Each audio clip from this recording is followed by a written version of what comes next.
Hey everyone, Dr. Zio here, and today we're talking about a very special episode of Power Rangers Dino Fury, Episode 5, Winning Attitude. I say very special episode because if you remember, if you're old enough to remember, I don't know if sitcoms still do this, but sitcoms in the 80s and in the 90s always had that very special episode where they would have some sort of celebrity guest star to teach you like a big grandiose lesson of the week, kind of like an after-school special, but for instead of being for a kids show, being for a sitcom. And so it was like most of the time it was like don't do drugs, don't litter, don't do whatever, right? And this episode's big important lesson was winning isn't everything, which I mean, yeah, that's an important lesson, but I feel like Dino Fury went about teaching it in the wrong way. And I'll be honest, I wasn't all too interested in this episode.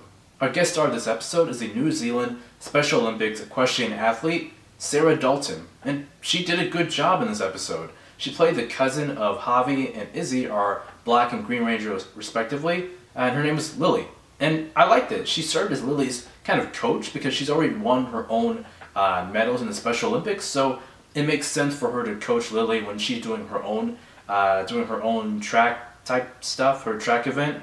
I had no problem with that. There was also a other athlete in the episode who, well, not like an actual athlete, but like just a side character who was supposed to be Izzy's rival, which was kind of weird because we didn't see her in Izzy and Javi's debut in the previous episode, and it felt ham-fisted. Like Izzy's rival had maybe 3 scenes. Her initial introduction when she was glaring at Izzy, and then at the start of the race, and when she fell down into the hole. Which, Lord have mercy, let's talk about that scene real quick. So, Izzy and this girl, whose name I cannot remember at all, were racing, right? They were way out in front, beating everyone else in this cross-country event. I don't remember the exact event, but it looked like cross-country. But anyway, they were winning by a landslide, and then I guess the rival was trying to pass Izzy, but she wasn't watching where she was going. She ended up tripping on a branch and falling down a ditch. Izzy, remembering the lesson of the week, decided to help her instead of continuing on with the race. I understand why you would do that as a ranger. I understand why you would do this for this episode, but there are also people who can help her instead. Like, let's be real here. Like, this is an event. There are probably designated people along at different checkpoints that are there to make sure that everyone gets through the event just fine. And if not, y'all were way out in front. It's not like y'all were in the back. There are other racers who could have helped her out. Like, Izzy could have realistically finished the race, and if worse came to worse, she could have teleported back to go and help the rival. I understand why they didn't do that, but that part kind of bothered me. But that was only one aspect of the episode. The other part was them finding the green and black Zords. So, smartly enough, Solon and the other Rangers are trying to figure out, okay, there are other Dino Fury keys. We know that those 2 weren't lost. Now let's go ahead and try and find where their Zords are. We can build more Zord combinations and all that good stuff, sell toys, you know the deal by now. So, Solon needs to build a device so that they can search for the other Ranger Zords. They come to the conclusion that the other Zords are probably in the same area where the Nephrite orb from the last episode was found, which makes sense. You find the Nephrite orb was there with the 2 Ranger keys. It would make sense to use that as the first searching spot to look for those remaining Zords. I like that. It rewarded you for paying attention to the previous episode and carried on the Nephrite orb element into this episode. That's good. I like that kind of payoff. We don't actually get to building the device because Void Knight and the other bad guys of the season overhear the Rangers when they say that the Zords are probably somewhere in the forest area, so they go over there. I guess Void Knight had a map of Area 6. The people who were at Area 62 beforehand were also searching in that area, and they found some metals that they couldn't get past. So Void Knight comes to the conclusion that, hey, that's probably where their Zords are. Let's go over there before they do and blow them up. Again, smart decision from Void Knight. I like that. And then, obviously Izzy overhears them when they're trying to dig into the ground to blow up the Zord. She goes over there, fight ensues, they leave. She calls the rest of the Rangers while they're having a battle with the fish monster for this episode.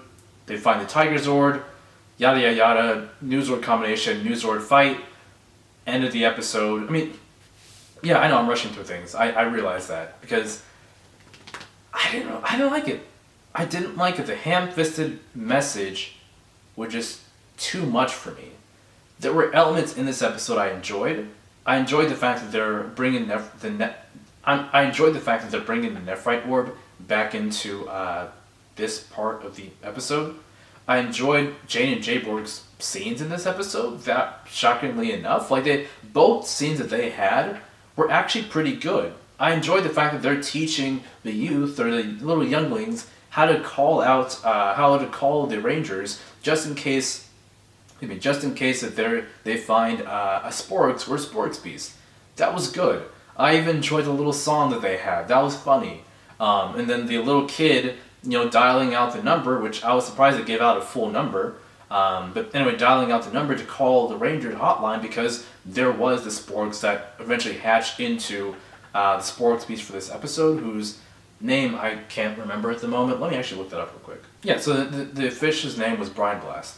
So the fight scene with Brine Blast was interesting. The morph, first and foremost, this is the first time we've seen all 5 Rangers morph together, and it was good. Izzy, especially, someone noted on Twitter that Izzy has a slightly different morph than the other Rangers. As we've seen in the previous few episodes, when the Rangers strike their pose before they slam the ground, they all strike their own unique poses. Izzy uses both of her hands to strike the pose, and then she proceeds to use both hands to slam the ground. And I thought that was cool. That was a fierce little moment from Izzy, and I enjoyed that bit of variety in their morphing sequence. I'm actually really eager to see if there's any sort of variety in Gold's own morphing sequence. Like if he gets a similar thing, and he does his own hand pound or ground slap, or if he has an entirely new morphing sequence just for himself. But aside from that, the fight scene, it was a little bit weird. I enjoyed the comedy in the fight scene. Brine Blast bringing up the fact that, oh, I have kids at home, please don't destroy me. And then Zato being like, wait, you have kids? That was funny. That was a nice way to make the Rangers drop their guard and then go in for the attack. And then him furthering it on was saying, well, if I found somebody special, I wouldn't mind settling down for kids. It's like, what?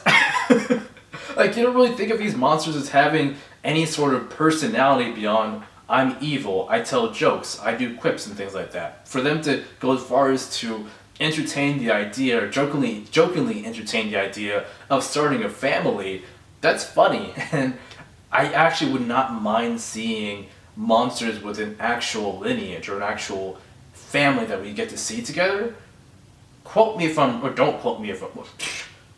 wrong, but I think the last time we saw this was Shorty and Devastation in Power Rangers SPD. There might be somebody else in there, but yeah, I think that's the last time we saw family members, or villain family members fighting together. And yeah, I enjoyed Shorty and Devastation, so I would like to see that again in a future Power Rangers episode. That would be nice. We should have gotten Vrock and, what is his name, and Prince Fikar fighting together, but whatever. That would have been a nice little fight together, but whatever. But yeah, the fight just seemed very jumpy, and it didn't help that the music in this episode, for some reason, the sound mixing in this episode was really off, which makes it harder to go back and watch it, because the music in this episode is a lot louder than the voice. The music and the sound effects in this episode are a lot louder than the voices, and that's kind of grating on the ears when you're trying to actually watch it. The music, of course, sounds great. I'm not complaining about that. But it can sound a little bit too loud in addition with the sound effects. So, yeah, I hope they fix this later on, maybe when it comes to Netflix, or hopefully it comes to DVD or something. But yeah, the sound mixing in this episode was completely off, and I didn't like that. There was a scene where Izzy and Zato use two of the power-up keys to go against Brine Blast. And they use the keys, destroy some of the henchmen, and then immediately after that, they're chasing after Brine Blast without those keys activated. I didn't understand. I feel like there was something we were missing. in between them destroying the henchmen and then them chasing after Brine Blast. I wish there was a better transition between those two scenes. Then there was also the scene where Javi's going up against Boom Tower, and Javi activates the shield key to block Boom Tower's slash, which I didn't necessarily mind. That's quick thinking on Javi's part. It's just the editing there. We went from Javi activating the key to him immediately getting blown back in like a nice little explosion. But it would have been nice to linger on the fact that he's got the shield up and then have the hit connect with the shield and then the explosion. It just happened a little bit too fast as is. And then there was Lily missing practice. So Lily missed practice to help out her friend shopping, and I didn't mind that. Lily's a good person. That was a noble thing to do. But Izzy's reaction to that, I also didn't mind. I've seen a lot of people saying that Izzy overreacted to that moment, but you have to think of it like this. Lily is there not only to support her cousin, but to also help her train for this event. Lily's counting on her, not only to help train, but also to bring her really good smoothies. Izzy specifically says, hey, you weren't there for me when I needed you, now I'm running on empty. Like, that's important. Izzy's over here running on empty. That's not good, that's not healthy. Of course, she could have accepted the smoothie when Lily offered it to her, but that's beside the point. Lily's reaction then is kind of what bothered me, because she says, Izzy, there's more important things than winning. And I'm like, what? Like, how is this your response to Izzy being mad at you?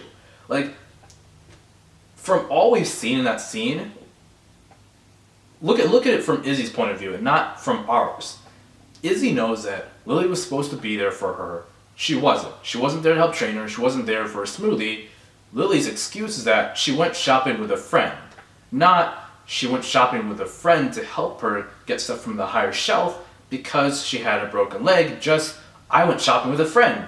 Sorry.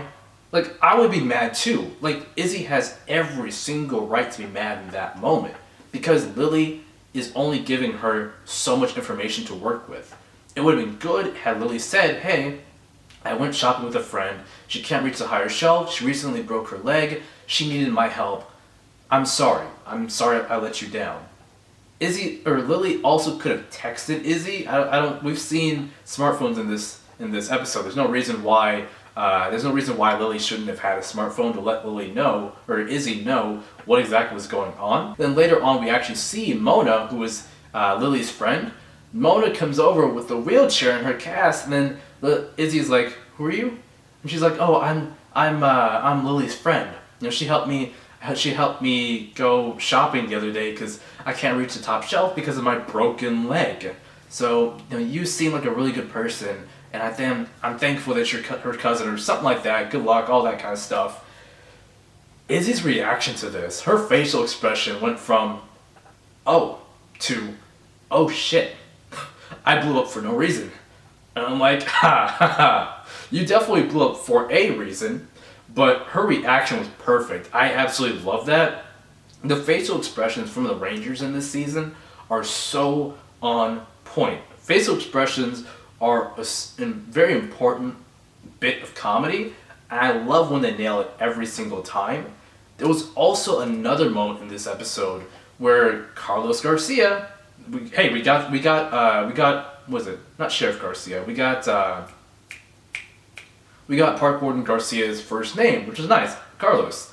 But anyway, there's a moment where he is over here cheering on Izzy or hyping up Izzy before the race starts, and he says something and gets a reaction out of Amelia and Javi, and they both give him a kind of sarcastic laugh, which we can infer that Amelia's reaction is such that because she does not have a good relationship with Warden Garcia, then we also know that Javi does not have a good relationship with his father either. And I want to see more of that. Like, that little scene made me eager to see what's going on between the two of them. Why specifically don't they have that good relationship? Is it like one of those step-sibling dynamics where Izzy is the star child and Javi, and that forces Warden Garcia to treat her better than he does Javi? Or, you know, what's going on there? Like, I want to see more of that in a future episode. But anyway, there's that scene, and there's also another funny scene. It's when the Rangers first meet Lily, and Ollie says, "I would do anything to run like Izzy." Izzy immediately claps back without hesitation and says, "Would you wake up at 5 a.m. to train?" And he's like, "Well, I mean, maybe not anything." And I died laughing when she said that. It was so immediate. And like, it felt rehearsed. It felt rehearsed. I absolutely loved it. I absolutely loved it. Because Lord knows I would not wake up that early to train. But getting me up at 8 a.m. to watch this show is hard enough. You want to get me up at 5:30 a.m. to go running? No. I'm good. But, yeah, I mean, that's pretty much the episode. Again, it was okay. It was okay. I didn't like the after school special feel to this episode, and I wish that they had used Lily for a different episode or structured the episode differently so it didn't have that after school special feel to it, because I liked seeing Sarah Dalton in this episode. I liked the fact that she had a New Zealand accent and they let her keep the New Zealand accent. It's a weird small detail, but the show films in New Zealand. I like them being able to embrace their New Zealand accent in this show. That's always nice for me. Yeah, she was a fine actress, and having Rangers with actual extended family members is always a nice, refreshing thing to see. And I would have liked to have her in just a better episode. If not, I would like to see her maybe in a future episode, but Lord knows that hiring an actual athlete for this show is probably expensive, so who knows if they're going to do it again in the future, or if she's going to come back in a future episode. But again, I would be 100% open to seeing her come back. But yeah, anyway, that's pretty much it. I don't really have any questions of the week so far, or questions of the week for this episode. So, So anyway, let me know what y'all thought about the episode in the comment section below. Until next time, I'll see y'all later. Be safe, get that vaccine if you can, and just have a good weekend, everyone.